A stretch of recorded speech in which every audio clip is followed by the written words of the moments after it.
உணவே மருந்து. நம் வாழ்வியல் முறையில் காலத்திற்கேற்ப பல்வேறு மாற்றங்களை சந்தித்துக் கொண்டிருக்கிறோம்.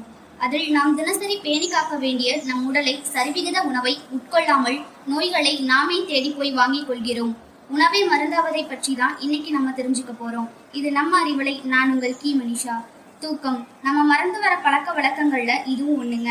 சரியாக சொல்ல போனா அன்றாட வாழ்வில் தூக்கமின்மை ஒரு பெரும் பிரச்சனையாய் போய் மருத்துவரை போய் பார்த்திருக்கோம் இல்லையா? என்னங்க, உண்மைதானே? சரி, அதுக்கு ஒரு தீர்வு சொல்றேங்க. தூக்கத்துக்கு சீரகம், வெங்காயம் போதுமாங்க. சில காரணங்களால சில பேர் தூக்கம் வராம தவிப்பாங்க. அந்த மாதிரி நேரங்கள்ல சின்ன வெங்காயத்தை நெய்யில வதக்கி ராத்திரி தூங்குவதற்கு முன்னாடி சாப்பிட்டா நல்ல தூக்கம் வருமாங்க. வெங்காயம் பிடிக்காதவங்க சீரகத்தை இளவறுப்பு வறுத்து பொடி பண்ணி வாழைப்பழத்தோடு தொட்டு சாப்பிட்டா ஆழ்ந்த உறக்கம் வருமாங்க. கல்லீரல் காக்கும் விளாம்பழம். விளாம்பழத்தை நாட்டு சர்க்கரையோடு கலந்து வெறும் வயிற்றுல சாப்பிட்டு வந்தா நச்சு நீங்கி கல்லீரல் நல்ல வளம் பெறுமாங்க. வாயுவை விரட்டும் பெருங்காயம்.